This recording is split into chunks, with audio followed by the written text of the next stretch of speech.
안녕하세요. 널스 남선생입니다. 오늘은 신체활동 지원 파트의 네 번째 배설도끼에 관하여 알아보겠습니다. 자, 가장 먼저 페이지 240쪽의 배설도끼의 일반적 원칙입니다. 밑에 보시면 1번 대상자가 최대한 편하게 배설하도록 배려한다. 자, 그렇죠. 우리가 공중 화장실 쓸 때도 옆칸에 사람이 있으면 굉장히 불편하잖아요. 대상자도 마찬가지예요. 그렇기 때문에 대상자가 편하게 배설할 수 있도록 배려해 주시고요. 두 번째, 배설하는 모습이 보이지 않게 프라이버시를 보호한다 라고 되어 있는데요. 이 프라이버시와 관련돼서는 우리 뒤에서도 여러 번 나올 거예요. 그래서 예를 들면 이런 거예요. 우리가 대상자의 몸을 조금이라도 노출해야 될 때는 스크린을 치거나 커튼을 쳐서 이제 프라이버시를 보호해 주는 건데요. 기저귀를 갈 때도 우리 무작정 바지를 다 내리는 게 아니라 위에 이불을 덮어준 채로 밑에서 바지를 내려주는 거예요. 그럼 어때요? 대상자가 노출한 게 잘 보이지 않겠죠? 그렇지 않은 경우는 뭐 커튼이나 스크린을 꼭 이용하셔야 되고요. 그리고 세 번째, 배설물은 바로 치우고 대소변으로 인한 피부 손상을 확인한다. 자, 노인분들은 침상 생활이 많아요. 그러면서 기저귀를 쓰시는 분들도 분명히 계실 거고요. 왜냐면 기저귀 안에 습기가 차면서 피부에 압력을 받게 되면 욕창 등의 문제가 발생을 할 수 있거든요. 그리고 대소변이 특성상 이제 몸에 묻게 되면 어때요? 가려움을 좀 유발하거든요. 그래서 긁다 보면 피부 손상이 생길 수 있으므로 우리가 잘 확인해 줄 필요가 있고요. 여기 앞에 배설물은 바로 치우고 라고 되어 있는데 사실 여기는 조건이 좀 있어요. 무조건 배설물을 바로 치우는 게 아니라 대상자가 이제 배뇨 배변을 해서 나온 배설물에 이상이 없을 때만 바로 치워주시는 거예요. 만약에 색깔을 봤는데 뭐 피가 있다, 혹은 뭐 뿌옇다, 이런 경우는 간호사나 시설 책임자한테 보고한 뒤 처리해 주시면 되겠습니다. 4번. 대상자의 자립성을 존중하고 필요한 부분만 도운다. 자, 이 멘트는 우리 여러 번 봤었죠? 자, 5번. 요로게 감염 예방을 위해 항문은 앞에서 뒤로 닦는다 라고 되어 있는데요. 자, 5번은 중요합니다. 자, 여성분들은 우리 해부학적 구조가 어떻게 생겼어요? 요도, 질, 항문 이 순서로 돼 있어요. 그쵸? 그래서 요렇게 닦으라고 아마 배우셨을 거예요. 그 이유가 대장에 있는 균들이 대장 안에서는 정상균인데 요도나 질에서는 정상균이 아니에요. 그러니까 염증을 일으킬 수 있는 균이 되거든요. 그래서 이렇게 역방향으로 닦았을 때는 우리 감염증이 충분히 생길 수 있겠죠. 그 대표적인 예가 바로 요로게 감염이에요. 요도를 타고 들어가서 방광염 등이 생길 수 있겠죠. 예, 그래서 6번 대상자의 요구를 최대한 반영하고 존중한다. 자, 이것도 어떤 상황이냐면 우리는 이제 대상자의 위험성을 고려해서 대상자가 화장실에 있을 때 옆에서 기다릴 수 있잖아요. 요양보호사는. 근데 대상자는 그게 불편하기 때문에 나가 있어 달라고 요청할 수 있습니다. 그럴 때는 그럼 어떻게 해야 돼요? 위험하니까 제가 반드시 옆에 있어야 됩니다. 라고 말하는 게 아니고요. 응급벨이나 뭐 호출기를 사용하게끔 교육을 시키거나 아니면 필요할 때 저를 부르세요 하고 나가 있어 주면 돼요. 대신 나가 있어 줄 때는 우리가 개인적인 업무를 보는 게 아니라 손 뻗으면 닿을 수 있는 위치에 서 있다가 필요시 도움을 바로 주는 것입니다. 자, 넘어오시면 페이지 240쪽에 배설 상태 관찰이 나오는데요. 사실 여기서 크게 중요한 건 없어요. 그래도 하나씩 보면 이제 배설 전 하복부 팽만. 자, 하복부 팽만이 뭘 뜻하는 거냐면 방광이 부풀었다는 거를 뜻하겠죠. 그러니까 방광에 소변이 많이 찼다는 걸 의미할 수 있어요. 그렇기 때문에 하복부 팽만을 잘 확인해 주시고 배설 중에는 통증, 불편함, 불안 정도, 배변 배뇨의 어려움 확인해 주시고요. 배설 후, 자, 색깔과 혼탁 여부를 확인해 줍니다. 만약에 배설 후에 색깔이 이상하거나 좀 혼탁하다 하면 어떻게 할 수 있겠어요? 바로 처리하는 게 아니라 간호사에게 보고한 후 처리할 수 있겠죠? 보여준 뒤. 자, 넘어와서 이제 본격적으로 화장실 이용 돕기에 대한 기본 원칙을 살펴보겠습니다. 자, 화장실 이용 돕기는 결국 우리가 이제 대상자를 화장실에 모셔다 주는 상황이고 보통은 휠체어를 이용하게 돼요. 기본 원칙을 한번 보겠습니다. 자, 먼저 낙상사고 대비를 위하여 손을 뻗으면 닿을 수 있는 위치에 있다가 필요시 도움을 줌이라고 되어 있는데요. 제가 앞에서도 한번 요 말을 했어요. 손을 뻗으면 닿을 수 있는 위치에 있다. 그렇기 때문에 대상자가 나가달라고 하면 밖에 나가 있되 요양보호사의 개인 업무를 보거나 다른 업무를 보지 않고 손을 뻗으면 닿을 수 있는 위치에 반드시 있어야 됩니다. 그리고 여기 앞에 낙상사고라고 나오는데 우리가 흔히 말하는 낙상사고는 침대나 뭐 휠체어 어디 높은 데서 떨어지는 것만이 낙상사고가 아니고요. 길을 가다가 걸려서 넘어지는 것도 낙상사고로 보거든요. 그래서 낙상사고도 대비를 해주실 필요가 있습니다. 그리고 두 번째, 스스로 할 수 있는 부분은 최대한 스스로 할 수 있게 한다. 요거는 계속 나오고 있는 멘트죠. 그리고 세 번째, 대상자가 다치는 것을 예방하기 위해 안전한 환경을 조성한다 라고 되어 있는데요. 그러면 그 안전한 환경을 조성하는 데는 무엇이 있느냐? 첫 번째, 장애물 제거입니다. 제가 아까 낙상 얘기 드렸었죠. 그래서 이제 걸려 넘어지는 것을 방지하기 위해서 복도나 뭐 화장실 길에 있는 장애물 등을 제거해 주고요. 또 화장실은 밝고 물기를 제거한 채로 유지를 합니다. 그리고 세 번째, 자, 표시등. 자, 이 표시등은 야간에도 켜져 있어야 돼요. 화장실 표시등이 되겠죠. 그리고 변기 옆 손잡이 설치라고 되어 있는데 저희가 이제 식사 파트에서 제가 의자에 대한 조건을 말씀드린 적이 있어요. 앞으로 나올 의자들은 항상 손잡이, 팔걸이가 있어야 되고요. 등받이가 있어야 된댔어요. 변기도 마찬가지예요. 변기 옆에 손잡이가 있으면 어때요?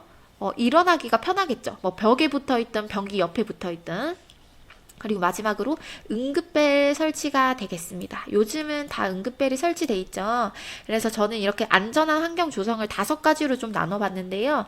선생님들이 시간 나실 때마다 한 번씩 생각을 해보시면 될 것 같아요. 굳이 외우지 않으셔도. 자, 안전한 환경 조성하는 데는 5가지 요소가 있었어요. 생각나는 대로 한번 말해볼게요. 자, 야간에도 켜져 있어야 되는 표시등이 있었고요. 응급벨 있었어요. 그리고 낙상사고 예방을 위해서 길에 장애물 제거하고 의자의 조건으로 변기 옆에 손잡이 설치해주고 화장실을 밝고 물기가 없게 유지하기로 했다. 이렇게 기억해주세요. 자, 넘어와서 기본 원칙 이어서 보겠습니다.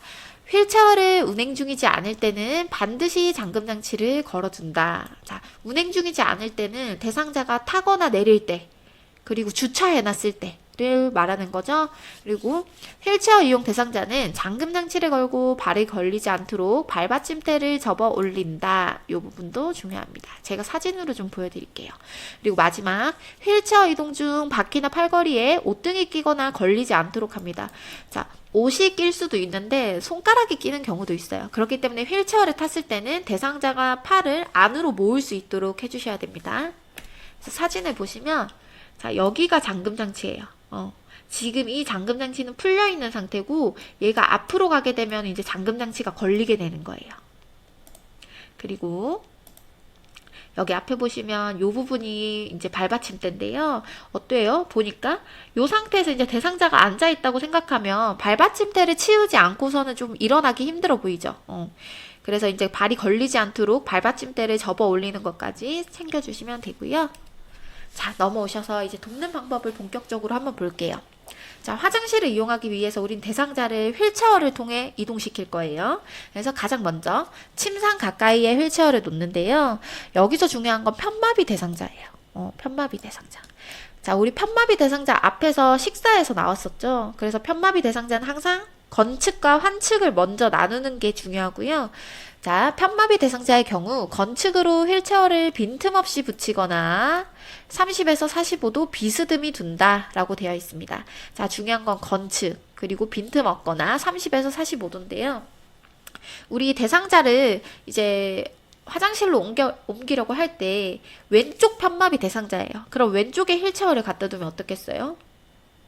침대에 누워있다가 이제 휠체어 쪽으로 내려와야 되는데 그럼 왼다리가 먼저 내려와야 돼요. 마비된 쪽 다리가. 우리 마비된 쪽 다리에 힘이 있나요? 없죠. 그럼 풀썩 주저앉거나 넘어지겠죠. 그러면 낙상으로 이어지는 거예요. 그게 바로. 그래서 편마비 대상자는 항상 휠체어를 건측에다가 둔다. 그러면 요양보호사도 보조를 할 때 건측에 서 있어야겠죠? 왜냐면 휠체어가 건측에 있기 때문에. 이렇게 생각해 주시고요. 자, 대상자가 옮겨 타는 동안 휠체어 잠금장치는 반드시 잠그고 발받침대는 접어둔다. 우리가 앞에서 봤어요. 이 순서까지는 외우실 필요 없습니다. 그리고 자, 마비가 없는 경우도 있겠죠. 마비가 없는 경우는 대상자 스스로 침대 가장자리에 걸터 앉게 해주시면 되고 중요한 건 또 마비가 있는 경우겠죠. 마비가 있을 땐 어떻게 해야 돼요? 대상자를 우리가 옮겨줘야 돼요. 그렇기 때문에 가장 먼저 이제 세팅을 하는 준비 자세라고 생각하시면 돼요. 두 팔과 두 다리를 가슴 쪽으로 이렇게 모아주는 거예요. 두 다리는 붙여서 이제 모아주고 두 팔은 가슴에 포개어서 모아주셔도 편하겠죠? 자, 넘어가서 두 번째.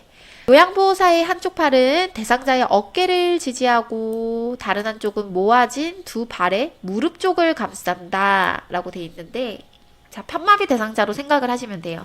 편마비 대상자가 침대에 반드시 누워있고 우리 요양보호사는 건측에 서 있는 상태예요. 그러면 요양보호사인 내 팔을 가지고 건측 어깨 밑으로 들어가요. 대상자의 건측 어깨 밑으로 들어가서 환측 어깨를 감쌉니다. 그리고 한쪽 팔은 무릎 위로 가서 환측 무릎 위에 놓는 거예요. 그럼 어때요? 내 한쪽 팔은 무릎 위에 가 있고 한쪽 팔은 어깨를 감싼 상태죠. 그 상태에서 상체를 일으키면서 요양보호사의 몸 쪽으로 향하게 하고 다리는 침대 밑으로 이동시켜줍니다. 그래서 결국에는 침대 끝으로 두 다리를 이동시키기 위해서 그러니까 앉히면서 다리를 침대 밑으로 이동시키는 거예요. 이해가 안 되시면 교재 그림 3, 4, 5번을 함께 봐주세요. 그리고 그 다음 이제 대상자가 어느 정도 걸터 앉은 상태예요. 침대에. 세 번째, 대상자의 허리와 엉덩이 사이를 두 손으로 지지하여 침대 가장자리로 옮긴다 라고 되어 있는데, 자, 이 이유는 이제 우리가 식사할 때 식탁 얘기가 나왔을 때도 그렇죠. 두 발이 발바닥 전체가 바닥에 닿아야 안정감이 든다고 했어요. 이것도 마찬가지예요. 항상 앉을 때. 그렇기 때문에 이제 허리와 엉덩이 사이에 두 손을 지지해서 침대 가장자리로 이끌고 옴으로써 발바닥 전체가 바닥에 닿게 하기 위함이죠. 네, 이거는 그림 6번, 7번에 관한 내용이었고요. 넘어오셔서 4번. 자, 대상자의 두 발이 바닥에 닿았습니다. 이때 바닥에 닿으면 안정감이 부여가 됐겠죠. 그리고 대상자를 침대에 걸터 앉은 후 어지러워하는지 살핀다. 이 부분도 중요해요. 자, 어지러워하는지 살피는 이유는 대상자가 누워있다가 갑작스럽게 앉은 거잖아요.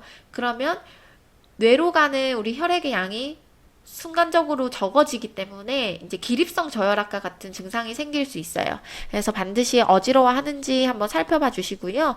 5번째, 요양보호사는 대상자에게 건측손으로 휠체어 팔걸이를 잡게 한다. 그러면 결국 어떻게 돼요? 건측손으로 멀리 있는 휠체어의 손잡이를 잡는 거겠죠? 가까운 쪽이 아니라. 자, 6번. 요양보호사 본인의 무릎을 대상자의 다리 사이에 충분히 넣고 지지면을 확보한다. 제가 앞에서 말씀드렸어요. 편마비 대상자의 마비 쪽 다리는 힘이 없기 때문에 우리가 이렇게 무릎을 대어줌으로써 지지대 역할을 하시는 거예요. 넘어오셔서 7번. 자, 양팔을 대상자의 겨드랑이 밑으로 넣어 등 뒤를 감싸 안아 반동을 이용하여 대상자를 세운다. 자, 앉아있던 대상자를 이제 세우는 과정이에요. 겨드랑이 밑으로 들어가서 포옹하듯이 등 뒤를 감싸 안고 하나, 둘, 셋 하면서 일으키는 거예요. 그래서 일으켜서 대상자의 몸을 회전시켜 휠체어에 앉혀줍니다. 그리고 9번. 요양보호사는 휠체어 뒤쪽에 서서 대상자의 겨드랑이 사이로 두 팔을 넣고 대상자의 포개진 두 팔을 양손으로 감싸 휠체어 깊숙이 앉힌다. 자, 이 부분은 대상자가 지금 휠체어 끝에 걸터 앉은 상태이기 때문에 우리가 뒤로 쑥 넣어주는 거예요. 그렇기 위해서 휠체어 뒤로 가고, 자, 뒤에서 우리 어때요? 그냥 가슴이나 배를 감싸 안고 당기면 노인분들은 뼈가 약하기 때문에 골절의 위험성도 있지만 스킨십의 문제도 생길 수 있겠죠. 가슴이나 배 부위를 만지게 되는 거니까. 그래서 대상자가 팔을 이렇게 팔짱을 끼게 해요. 팔짱을. 그러고 나서 우리 요양보호사가 그 포개진 팔을 잡고 쑥 넣는 거예요. 그러면 가슴이나 배 부위에 스킨십이 없겠죠. 자, 10번. 휠체어 발받침대 위에 대상자의 발을 올려놓는다. 자, 사실 여기까지가 중요합니다. 여기까지 하셨으면요, 다 외우신 거예요. 그래서 11번. 편마비 대상자라면 건측손으로 환측손과 발을 움직여 스스로 자세를 잡도록 격려한다. 본인에게 편한 자세가 있을 거예요. 우리가 편마비 대상자의 몸을 억지로 이제 발받침대에 올려놓는 거기 때문에 대상자가 건측은 사용할 수 있으니까 옷을 잡아서라도 위치를 조정할 수 있겠죠. 그리고 12번. 화장실로 이동한 후 휠체어에 잠금장치를 걸고 발받침대를 접는다. 자, 여기서 잠금장치 걸고 발받침대 접는 이유는 뭐예요? 우리 휠체어에서 이제 내릴 거기 때문에. 자, 13번. 자, 이제 휠체어에서 변기로 이동하는 거예요. 그래서 침대에서 휠체어 이동하는 것과 흡사합니다. 13번 양팔로 대상자의 겨드랑이 밑으로 등 뒤를 감싸 안아 일으켜 세운 후 대상자의 몸을 90도 회전시켜 변기 앞에 세우고 바지를 내린 후 변기에 앉힌다. 자, 여기서는 90도 정도만 기억을 해주시고요. 그리고 14번 대상자가 밖에서 기다려주길 원한다면 호출기를 두고 도움이 필요할 시 요청하도록 한다. 그리고 좀 중요한 거 나와요. 중간중간 말을 걸어 상태를 살핀다. 자, 이게 왜 중요하냐면요. 사실 제가 이제 간호사로서 일을 하면서 고혈압이나 뇌혈관이 약하신 분들이 이제 대변 보시다가 힘주면서 쓰러지는 경우를 제가 몇 번을 봤었어요. 그래서 저는 좀 그런 거에 대한 트라우마가 좀 있거든요. 그래서 이제 보호자분들이 챙겨주실 수 있으면 챙겨주시되 중간중간 말을 걸어서 꼭 확인해 주는 게 필요합니다. 안 그러면 쓰러졌는데 우리 늦게 발견할 수 있어요. 그래서 반드시 확인해 주시고요. 자, 넘어와서 페이지 244쪽이고요. 침상 배설 돕기입니다. 자, 침상 배설을 도울 때는 말 그대로 우리가 침대에서 배설하도록 돕는 것인데 요런 변기를 써요. 이걸 간이 변기라고 하고요. 보시면 얘가 뚜껑이고 얘가 본체예요. 그래서 여성분들은 이제 소변을 여기다가 보실 수도 있고요. 대변도 보십니다. 여기다가. 그래서 먼저 기본적인 원칙이에요. 대상자가 변이를 호소할 때 즉시 배설할 수 있도록 돕는다. 그리고 프라이버시 보호를 위해 불필요한 노출을 방지한다. 제가 이거 앞에서도 나왔죠. 그래서 예를 들어서 허리 아랫부분을 무릎 덮개로 늘어뜨려 덮은 후 바지를 내린다. 그러면 불필요한 노출을 방지할 수 있겠죠. 그리고 스스로 배설할 수 있도록 돕고 배변 배뇨 훈련을 격려해준다. 섬유질의 적절한 섭취, 복부 마사지를 시행하여 장 운동이 활발하도록 돕습니다. 그리고 대상자가 참지 못하고 실수하는 경우 심리적으로 위축되지 않도록 주의합니다. 그러니까 대상자가 혹시 바지에 실수를 하더라도 우리가 거기에 대해 비난하지 않는 거예요. 그래서 넘어와서요. 자, 돕는 방법에 대해서 살펴보겠습니다. 자, 침상 배설의 대상자는 어떤 사람일까요? 화장실까지 가지 못하거나 침대에서 내려올 수 없는 대상자가 침상에서 배설을 하게 되고요. 자, 준비물을 간단하게 보고할게요. 커튼이나 스크린, 이거는 왜 필요할까요? 불필요한 노출을 방지해서 프라이버시를 보호하기 위해 커튼이나 스크린이 필요하고요. 간이변기 필요하고 방수포. 자, 우리 간이변기를 쓰더라도 셀 수 있죠. 소변이나 대변이. 그렇기 때문에 밑에 방수포를 깔아주고 무릎 덮개. 이것도 불필요한 노출을 방지하기 위함이죠. 그리고 마지막에 마무리할 때 닦아주기 위해서 물티슈를 챙겨주시면 됩니다. 제가 준비물은 간단하게 적었고요. 외우실 필요는 없는데 그래도 꼭 알고는 계셔야 돼요. 자, 1번. 대상자를 확인하고 절차를 설명한 뒤 커튼이나 스크린으로 가린다. 그쵸? 자, 우리 대상자 확인하고 절차 설명하는 거 반드시 항상 하기로 했고, 커튼이나 스크린으로 가리는 것, 불필요한 노출을 방지해서 프라이버시를 보호하기 위함이었어요.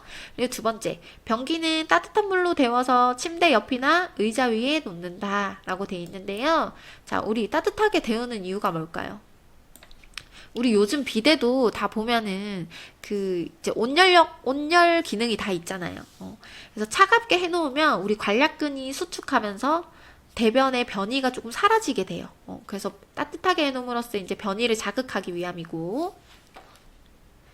자, 여기서 따뜻한 물로 데운다는 말은 결국 어떻다는 말이냐면 간이변기가 일정한 온도를 견딜 수 있어야 된다는 거예요. 따뜻한 물에 담글 수 있을 정도가 돼야 된다는 말이고. 자, 3번. 배설 시 소리 나는 것을 방지한다. 심리적 안정감 부여라고 해놨는데 교재에는 5번에 해당되는 내용입니다. 제가 요약해서 적어뒀어요. 자, 배설 시 소리 나는 것을 방지한다. 우리 앞서 기본적 원칙에서 대상자가 최대한 편하게 배설할 수 있도록 배려한다 라고 했던 문구 기억하시나요? 네, 그것과 연관되는 거죠, 여기가. 그래서 방법이 뭐가 있냐면요. 변기 밑에 화장지 깔 수 있고요. 텔레비전 켜두기 혹은 음악 틀어놓기. 그래서 이렇게 해서 이제 소리 나는 것을 방지하도록 도와주시면 되고요. 4번. 방수포를 깔아준다 라고 되어 있습니다. 제가 아까 말씀드렸죠. 간이변기 밑에다가 방수포를 깔아서 이제 새어나가서 매트리스가 젖는 것을 방지하기 위함이에요. 자, 방수포를 깔 때는 대상자가 협조할 수 있는 경우와 협조할 수 없는 경우가 나뉘는데요. 협조할 수 있을 때는 어떻게 하면 될까요? 바로 누운 상태에서 무릎을 세우고 발에 힘을 주게 한 후 둔부를 들어올리게 하여 방수포를 깔아줌. 그러니까 순간적으로 엉덩이를 들게 해서 후다닥 방수포를 깔아주는 거겠죠. 그리고 협조할 수 없는 경우 옆으로 돌려 눕힌 후 한쪽의 방수포를 반 정도 말아서 깔고 다른 쪽으로 돌려 눕힌 후 방수포를 펼쳐 깔아줌. 자, 무슨 말인지 아시겠죠? 한쪽으로 돌려 눕힌 다음에 방수포를 반만 깔아놓고 반은 돌돌돌돌돌 말아놓는 거예요. 그리고 통나무 굴리듯이 대상자를 다시 반대쪽으로 돌려서 나머지를 쭉 펴주면 되겠죠. 그래서 협조할 수 없는 경우는 이렇고요. 방수포와 마찬가지로 기저귀도 협조할 수 있는 대상자와 협조할 수 없는 대상자로 나뉘어요. 그래서 이 부분은 좀 잘 기억을 해주세요. 협조할 수 없을 때는 옆으로 돌려 눕힌다 라고 알고 계시면 되고요. 5번 허리 아랫부분을 무릎 덮개로 늘어뜨려 덮은 후 바지를 내린다. 자, 이것도 프라이버시 보호였죠. 무릎 덮개 먼저 하고 바지를 내려주기로 했어요. 그리고 6번 변기를 데워준다. 자, 여기서도 협조할 수 있는 경우와 협조할 수 없는 경우로 나뉘는데요. 협조할 수 있을 때는 어떻겠어요? 또 그냥 엉덩이를 살짝 들어주면 되겠죠. 그러고 항문이 변기 중앙에 위치하도록 해주고, 협조할 수 없을 때는 이 역시 옆으로 돌려 눕혀주시면 됩니다. 자, 7번. 침대를 올려주어 대상자가 배에 힘을 주기 쉬운 자세를 취하게 한다 라고 되어 있습니다. 자, 우리 아무래도 그렇죠. 좀 앉은 자세여야 배에 힘주기가 편하잖아요. 그래서 침상 머리를 올려준다 라고 생각을 해주시면 되고, 변기를 오래 대고 있으면 피부 손상의 위험성이 있으므로 변이가 다시 생길 때 시도한다 라고 되어 있는데요. 우리 변기를 오래 두면 거기로 피부에 압력이 주어지죠. 그러면 그것도 욕창이 생길 수 있어요. 그렇기 때문에 나중에 다시 시도하고. 8번 배변 후 회음부와 둔부를 따뜻한 물수건이나 물티슈로 어디서 어디로 닦아요? 앞에서 뒤로 닦아준다 라고 되어 있습니다. 그래서 중요한 건 여기서 따뜻한 수건이나 물티슈, 자 어쨌든 따뜻해야 돼요. 그리고 앞에서 뒤로 닦아준다. 앞에서 뒤로 닦는 이유 뭐예요? 요로게 감염을 예방하기 위함이죠. 그리고 이제 우리가 여기 앞에 따뜻한 수건이라 나와 있는데, 여기 이제 신체 지원 파트에서 대상자의 몸에 대는 것들은 대부분 다 따뜻해야 돼요. 차가운 게 하나도 없어요. 그래서 반드시 따뜻한 물수건이어야 되고. 9번 물기가 남아있으면 피부 손상 위험이 있으므로 마른 수건으로도 닦는다. 그쵸? 자, 습기 때문에 피부가 짓무를 수 있으니까 반드시 마른 수건으로 닦아줘요. 그러니까 대변을 다 보고 나면 1번 물티슈로 닦고 2번 마른 수건으로 닦아줍니다. 자, 10번 나왔습니다. 배설물에 특이사항이 있는 경우 버리지 않고 시설장이나 간호사에게 보고합니다. 그리고 12번 이상이 없는 경우는 어떻게 해요? 즉시 처리하고 환기시킵니다. 자, 중요한 건 대상자가 배변, 배뇨 볼 때는 절대 창문을 열고 환기시키지 않아요. 대상자가 벗고 있는 상태이기 때문에 감기 들 수 있잖아요. 그래서 배변이 끝난 후에 배설물을 처리하고 환기를 하시면 됩니다. 네, 페이지 247쪽으로 넘어오셔서 이동변기 사용돕기 보겠습니다. 자, 말 그대로 이제 이동변기를 이용해서 뭐 병실 내에서나 방에서 배변 배뇨를 하시는 거고요. 오른쪽 그림 먼저 한번 봐볼게요. 이게 이동변기인데 보시면 특징이 있어요. 옆에 팔걸이가 부착돼 있죠. 팔걸이가 이미 부착이 돼 있고, 여기 밑에 이제 통은 탈부착 형태예요. 그래서 배변 배뇨한 거를, 배설물을 뭐 이대로 들고 가서 처리하고 씻어낼 수 있고요. 또 하나는 여기 다리 쪽을 보시면 높낮이 조절이 가능해요. 그래서 높낮이 조절이 가능하고, 요즘 지팡이도 이제 다 이렇게 생겼잖아요. 그래서 이 포인트를 좀 기억을 해주시면서 우리 보도록 하겠습니다. 자, 그래서 기본 원칙 먼저 보시면, 첫 번째, 대상자가 변이를 호소할 때 즉시 배설할 수 있게 돕는다. 침상 배설에서도 나왔던 얘기죠. 즉시 배설할 수 있도록 돕는 거. 그리고 두 번째, 불필요한 노출을 방지한다. 프라이버시를 보호하기 위해서. 이것도 계속 나오고 있어요. 그리고 세 번째, 대상자가 스스로 배설할 수 있도록 함. 네 번째, 배설이 어려울 때는 미지근한 물을 항문이나 요도에 끼얹어 변이를 자극한다. 그래서 앞서서 우리 침상 배설에서도 간이변기를 따뜻하게 데워서 제공한다고 했잖아요. 그 이유가 관략근이 수축하지 않게 하기 위해서. 차가운 걸 대면은 관략근이 수축하면서 변이가 사라진다 했잖아요. 그래서 배설이 어려울 때는 미지근한 물을 이용해서 변이를 자극합니다. 자, 시험에 잘 나오겠죠? 기억해 두시고요. 그리고 이동변기는 사용 후 매번 깨끗하게 씻어줌. 이건 간이변기도 마찬가지입니다. 자, 그러면은 본격적으로 돕는 방법을 볼게요. 페이지 247쪽부터 49쪽까지 수록된 내용이고요. 이동변기를 사용하는 대상자는 어떤 사람이냐? 자, 서거나 앉는 것은 가능하나 화장실까지 걷기는 어려운 대상자입니다. 자, 간이변기와 차이점이 있죠. 침상 배설은 어땠어요? 침상에서 내려오는 것도 불가능하신 분들이 사용하는 거였어요. 그래서 준비물을 보니까 이동변기 있고요. 커튼이나 스크린, 그리고 미끄럼 방지 매트, 물티슈, 무릎 덮개 등이라고 돼 있어요. 자, 커튼이나 스크린, 물티슈, 무릎 덮개는 우리 앞에서 봤던 간이변기랑 비슷하고, 여기서는 이동변기가 필요하고, 중요한 거는 미끄럼 방지 매트라는 게 생겼어요. 한번 살펴볼게요. 자, 1번. 대상자를 확인하고 절차를 설명한다. 우리 모든 행위 설명하고 확인하기로 했죠, 대상자? 자, 두 번째. 커튼이나 스크린 등으로 가려준다. 이거 이유가 뭐였어요? 프라이버시 보호를 위함이었죠. 불필요한 노출을 방지하기 위해서. 3번. 침대 높이와 이동 변기의 높이가 같도록 맞춘다. 자, 중요합니다. 자, 우리 앞에서 높이와 관련된 게 하나 더 나온 게 있어요. 식사 파트에서. 뭐였죠? 식탁의 높이였죠. 의자에 앉았을 때 대상자의 어디에 와야 됐어요, 식탁이? 배꼽 높이였어요, 배꼽 높이. 자, 여기서 이동변기는 침대의 높이와 일치하면 됩니다. 그래서 아까 사진 보셨을 때 우리 다리가 높낮이 조절이 가능하다 했죠. 그 다리를 이용해서 침대 높이와 일치시키는 거예요. 너무 낮거나 너무 높으면 어때요? 이용하기가 힘들겠죠.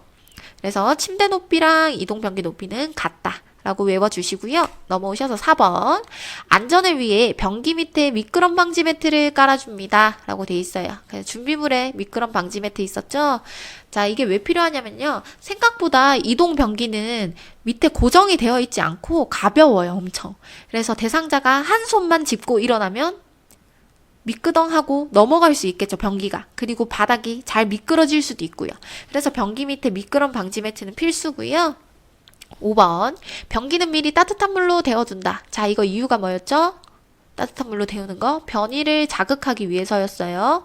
6번. 침대 한쪽 난간을 내리고 대상자를 변기 가까이에 이동시킨 뒤 다리를 내려 두 발이 바닥에 닿게 한다. 자, 두 발이 바닥에 닿게 한다. 이거 뭐예요? 안정감 부여하기 위해서였죠? 침대 한쪽 난간 내리고 대상자 변기 가까이에 두는 거는 외우지 않으셔도 충분히 생각하실 수 있는 내용입니다. 자, 밑에 단, 편마비 대상자의 경우에는 이라고 나와요. 자, 편마비 대상자 경우는 어떻게 해야 되냐? 건축으로 빈틈없이 붙이거나 30에서 45도 비스듬히 붙인다. 우리 앞에서 휠체어에서도 나왔었죠? 화장실 휠체어 통해서 이동할 때 편마비 대상자는 건축으로 휠체어를 두고 빈틈없이 붙이거나 30에서 45도 각도를 유지했어요. 이동 변기도 마찬가지입니다. 자, 넘어오셔서 7번. 배설 중에는 하반신을 수건이나 무릎 덮개로 덮어준다. 자, 이것도 보기에서 잘 나와요. 우리가 배설 중에는 당연히 다 벗고 있을 거라 생각해요. 왜냐면 배설물이 묻을 수도 있으니까. 하지만 그렇지 않습니다. 수건이나 무릎 덮개로 반드시 배설 중에 덮어줘야 됩니다. 8번. 요양보호사가 밖에서 기다려주길 원하면 호출벨을 대상자 손 가까이에 둔다. 라고 돼 있죠? 자, 이것도 반복해서 나오는 내용이고, 우리는 대신 밖에서 기다리지만 멀리 가진 않기로 했어요. 손 뻗으면 닿을 위치 정도는 돼야 돼요. 그쵸? 그리고 9번. 배설물에 이상이 없으면 배설물을 즉시 처리하고 환기한다. 자, 그쵸? 이상이 없으면 우리 바로 버리기로 했고, 이상이 있으면 간호사나 시설 책임자에게 보고하고 보여준 뒤 버리기로 했어요. 그리고 환기도 대상자가 배변 배뇨 중에 환기를 하는 게 아니라 끝나고 나서 환기해주기로 했습니다. 자, 그래서 밑에 보시면 우리 스스로 배설하는 대상자를 지켜보는 법 나와 있어요. 뭐 중요한 건 아니지만 한번 보고 갈게요. 자, 대상자가 불쾌하지 않도록 배려하면서 배설 시 불편감은 없는지 살핍니다. 자, 배설 시 불편함. 우리 배설 시 관찰 사항 있었죠? 전, 중, 후 해서 앞에서 봤었어요. 두 번째, 조급해하지 않고 느긋하게 편안히 배설할 수 있는 환경을 조성하고요. 3번, 배설 도중 혈압이 오르거나 쓰러지는 경우도 있으므로 잘 관찰하기. 자, 이거는 제가 앞에서 말씀드렸죠. 혈압 오르거나 뇌혈관이 약하신 분들은 쓰러질 수 있다고. 그래서 어땠어요? 중간중간 말 걸어서 상태를 확인해 보기로 했었죠. 그리고 여기 앞에 이건 오타입니다. 배설 도중입니다. 자, 4번. 옆에서 대기하고 있다가 배설 중 요구가 있으면 도와주기. 그래서 손 뻗으면 닿을 수 있는 위치에 있기로 했고, 다른 업무 보지 않기로 했어요. 자, 넘어오셔서 페이지 249쪽이고요. 기저귀 사용 돕기입니다. 자, 기저귀는 우리 앞에서도 제가 말씀드렸어요. 기저귀 안에 습기가 차면서 피부가 손상되고 욕창의 문제가 발생할 수 있다고 했습니다. 그래서 선생님들은 이제 이렇게 생각해 주시면 돼요. 화장실 이용 돕기에서 휠체어를 탈 때는 낙상 문제가 생길 수 있고요. 기저귀를 쓸 때는 욕창 문제가 생길 수 있습니다. 자, 밑에 기본 원칙 볼게요. 자, 가장 먼저 대상자가 몇 번 실금을 했다고 해서 기저귀를 바로 사용하지 않음. 중요합니다. 그래서 언제 사용하느냐? 대소변을 전혀 가리지 못할 때, 배설 욕구를 느끼지 못할 때, 그리고 치매 등 사용하면 되겠죠? 그러니까 이제 대상자가 귀찮거나 아니면 실금을 조금 한다고 해서 바로 사용하지 않아요. 왜냐하면 의존성이 증가해요. 기저귀에 대한. 그래서 제가 대상자 중심 요양 보호 강의할 때 설명드렸어요. 대상자의 잔존 기능이나 미래에 더 나아질 수 있는 기능은 발전할 수 있도록 도와주는 게 요양보호사의 역할이었어요. 무조건적인 도움을 제공하는 것이 아니라. 자, 그래서 기저귀 사용 시 피부 손상과 욕창이 잘 생길 수 있으므로 자주 살펴보고 속히 갈아줌. 기저귀가 젖어 있는 상태가 아니어도 습기가 찰 수 있어요. 땀이 나면서. 그래서 잘 살펴보고 속히 갈아주셔야 되고, 불필요한 노출을 삼가합니다. 그리고 냄새의 불쾌감을 줄이기 위해 환기도 필요하고요. 그리고 기저귀를 사용했던 대상자라도 이동이 가능해지면 이동변기 사용 또는 허리를 들어 올릴 수 있으면 간이변기를 사용 시도할 수 있습니다. 자, 그만큼 기저귀를 사용하면 요양보호사의 귀찮음의 문제가 아니라 대상자의 의존성이 증가하기 때문에 잔존 기능을 잘 유지해 나갈 수 없어요. 그래서 반드시 이동이 가능하면 다른 방법을 모색하는 게 중요합니다. 자, 그래서 본격적으로 돕는 방법을 보시면 페이지 250쪽부터 251쪽입니다. 1번, 절차를 설명하고 스크린이나 커튼을 쳐줍니다. 2번, 면덮개를 이불 위에 덮은 후 이불은 다리 아래로 접어내립니다. 자, 2번도 이유를 아시겠죠? 불필요한 노출을 방지해서 프라이버시를 보호하기 위함입니다.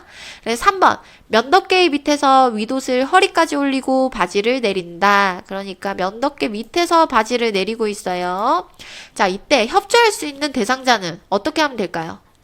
둔부를 들면 되겠죠? 앞에서와 마찬가지로. 협조할 수 없을 때는 옆으로 통나무 굴리기. 우리 방수포 반 접어서 돌돌돌돌 말아놨던 거 기억나시죠? 네, 그것과 똑같아요.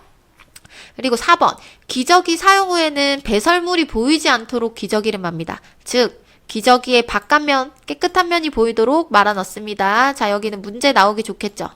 바깥면, 깨끗한 부분이 보이도록 말아 넣으셔야 돼요. 5번, 둔부 및 항문 부위, 해운부를 따뜻한 물티슈를 이용하여 어디서 어디로 닦아요? 앞에서 뒤로. 자, 이유가 뭐였죠? 요로의 감염을 예방하기 위함이었어요. 그리고 우리 닦아줄 때 단계가 2단계였죠. 첫 번째, 따뜻한 물티슈나 수건을 이용해서 닦아주고, 두 번째, 마른 수건으로 닦는다고 했습니다. 6번, 둔부 주변부터 꼬리뼈 부분까지의 피부의 발적, 상처 등을 세심히 살피고 가볍게 두드려 마사지한다. 자, 피부의 발적, 상처. 이거는 욕창의 전조 증상일 수 있습니다. 욕창. 그래서 우리가 잘 확인해 주기로 한 거예요. 네, 이어서 볼게요. 자, 7번. 기저귀를 다시 착용시킨 후 면덮개 위로 이불을 덮고 나서 면덮개를 뺀다. 자, 여기서 기저귀 다시 착용할 때도 어떻게 하겠어요? 협조가 가능할 때는 둔부를 들게 하고, 협조가 불가능할 때는 옆으로 눕히기, 통나무 굴리기 하면 되겠죠. 기저귀를 다시 착용시킵니다. 그리고 8번. 창문을 열어 환기를 하고 필요시 탈취제나 방향제를 사용합니다. 자, 옷을 다 입은 다음에 창문을 열고 환기하는 겁니다. 자, 넘어오시면 페이지 251쪽이고요. 유치 도뇨관의 소변 주머니 관리라고 되어 있어요. 자, 일단 유치 도뇨관이 뭔지 아셔야 되는데, 우리 왜 수술하실 때 보면 인공관절, 고관절 수술하신 분들 혹시 계실까요? 아마 소변줄을 차보셨을 거예요. 이렇게 된 소변줄이고, 이런 소변줄은 일시적인 건 아니에요. 한 일주일 정도 쓰실 수가 있고, 요 간을 요도를 통해서 방광까지 이어지는 거예요. 그래서 이 부분이 나중에 이제 풍선으로 부풀어 오르거든요. 그러면서 방광에 고정이 되는 그런 형태고요. 이게 주머니인데 이 관과 이어지는 거예요. 얘와 이쪽으로 이어지면서 이제 소변 주머니의 역할을 하게 됩니다. 자, 그래서 내용을 먼저 보시면요. 첫 번째, 기본 원칙이에요. 유치도뇨관 삽입 시 감염 예방에 대한 세심한 주의가 필요함. 감염 예방. 자, 어쨌든 우리가 이 유치도뇨관을 멸균해서 사용한다 할지라도 외부 물질, 이물질이죠. 방광에 들어가면. 그래서 방광이 예민하게 반응하면서 감염의 증상이 생길 수도 있고요. 아니면은 이제 소변 주머니가 오염됨으로써 하부 요록의 감염이 발생할 수 있습니다. 그래서 감염 예방에 대한 주의가 필요하고, 두 번째, 소변 주머니는 항상 방광보다 낮게 위치해야 합니다. 자, 이거는 몸에서 빠져나가는 거잖아요. 그쵸? 소변은 몸에서 빠져나가야 되는 노폐물이기 때문에 내 몸보다 낮아야지 잘 빠져나갈 수 있겠죠? 우리 앞에서 배웠던 영양 주머니는 어땠어요? 위장보다 높아야 됐죠? 그거는 영양 주머니에서 위로 들어가는 거였기 때문에 더 높았고, 수액도 심장보다 높아야 됐죠? 아니면 혈액이 역류했어요. 그것 또한 수액이 내 몸에 들어가는 거기 때문에 그랬어요. 근데 이 소변은 내 몸에서 나가는 거기 때문에 주머니가 더 낮아야 나갈 수 있겠죠? 그래서 기준이 방광입니다. 방광. 방광보다 높게 들게 되면 소변이 역류하면서 어때요? 나왔던 소변이 다시 요로를 통해서 들어가면서 감염이 생길 수 있겠죠? 네. 그리고 3번. 유치도뇨관이 막히지는 않았는지 확인합니다. 자, 소변이 나오다가 안 나오면 막혔는지 의심해 볼 수 있겠죠? 그리고 또 두 번째.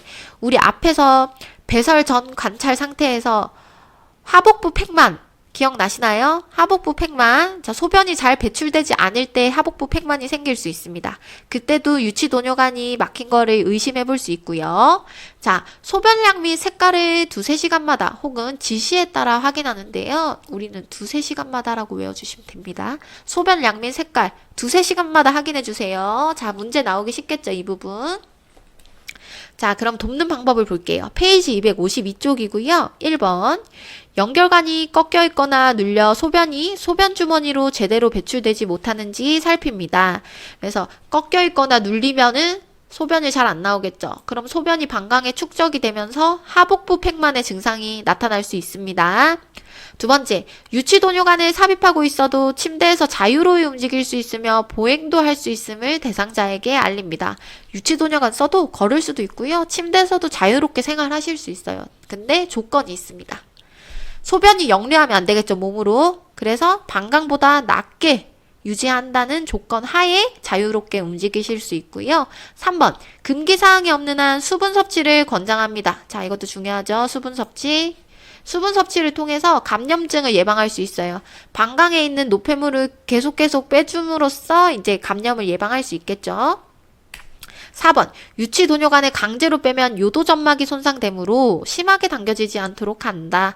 제가 앞에서 유치도뇨관 보여드리면서 끝쪽이 풍선으로 부풀러서 방광에 고정이 된다고 말씀드렸어요.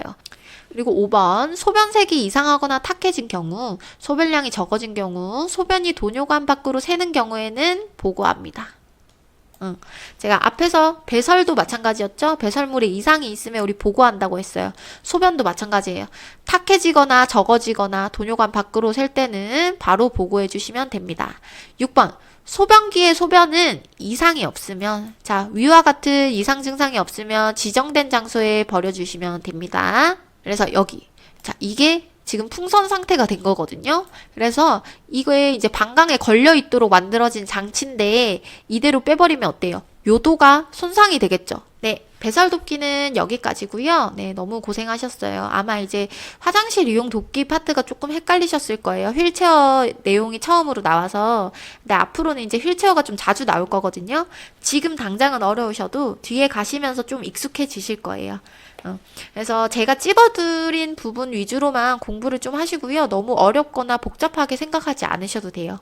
이 시험 자체는 짧게 치고 끝내버려야 되는 시험이기 때문에 선생님들이 완전 고득점을 노리시는 게 아니라면 너무 깊게 생각은 하지 마세요. 네, 고생하셨고요. 구독과 좋아요 부탁드립니다. 감사합니다.